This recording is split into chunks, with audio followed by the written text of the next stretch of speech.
2023 one day world cup వరకు Australia టీంకి తిరుగులేదు. ఏదైనా టోర్నీలో ఆస్ట్రేలియా టీం పాల్గొన్నది అంటే మిగతా టీమ్స్కి కొంచెమన్నా భయం ఉంటుండే. అదే 2023 వన్డే వరల్డ్ కప్ గెలిచిన తర్వాత ఆస్ట్రేలియా టీం ప్లేయర్స్కి అహంకారం పెరిగిపోయి పొగరు తలకెక్కి వాళ్ళు గెలుచుకున్న షీల్డ్ మీద కాళ్ళు పెట్టి వాళ్ళ అహంకారం చూపించారు. ఈ ప్రపంచంలో మమ్మల్ని ఓడగొట్టేటోళ్ళు ఎవరు లేరని చెప్పి వాళ్ళ అహంకారం చూపించి షీల్డ్ని అవమానం చేశారు.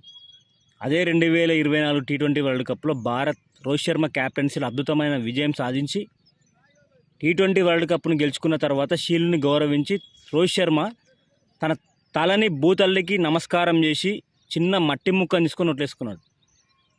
ఎందుకంటే నాలాంటి భారతదేశం తరపు నుంచి ఎంతమంది ప్లేయర్లు వచ్చినా సరే వాళ్ళని ఇదే పొజిషన్ నిలబెట్టు తల్లి అని చెప్పి నమస్కారం చేసిండు. తర్వాత ఏమైందంటే 2024లో వరల్డ్ కప్ గెలిచినాం, 2025లో ఛాంపియన్స్ ట్రోఫీ గెలిచినాం, 2026 ప్రస్తుతం నడుస్తున్న టీ20 వరల్డ్ కప్లో ఫైనల్ కూడా వచ్చినాం.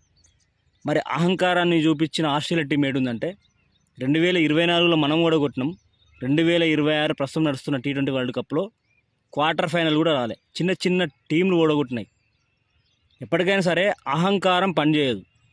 నాట్ ఫర్ ఆస్ట్రేలియా టీం ఒక్కటే కాదు, కానీ మనిషి కూడా కొంచెం సంపద రాగానే, కొంచెం అధికారం రాగానే, కొంచెం డబ్బు పెరగంగానే అవతల వ్యక్తిని ఒక చిన్న చూపు చూసినట్టు చూసేస్తుంటారు.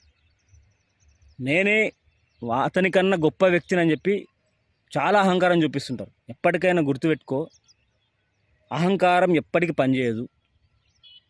నీ అహంకారాన్ని నువ్వు సంపాదించే డబ్బులో చూపించు, నువ్వు ఏదైనా గొప్పగా కావాలనుకుంటే చూపించు, కానీ అవతల వ్యక్తిని దిగదార్చంటూ మాట్లాడొద్దు. అవతల వ్యక్తిని చిన్నచూపు చూడొద్దు. అసలు వాడు ఏ పొజిషన్ ఉంటే నీకు సంబంధం లేదు. మనం మంచిగా ఉండాలనుకున్నప్పుడు నీ అహంకారాన్ని నీతోనే ఉండాలి, కానీ ఎప్పుడైనా సరే అవతల వ్యక్తి మీద చూపించినామంటే మాత్రం 100%గా భగవంతుడు నిన్ను తీసుకొచ్చి కిందనే పెడతాడు. ఎప్పటికీ నిన్ను తీసుకొని పైన పెట్టాడు.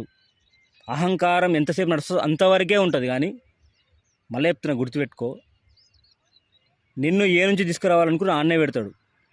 కాబట్టి ప్రతి మనిషికి అహంకారం ఖచ్చితంగా పనిచేయదు. ఇది 100% చెప్తున్నా.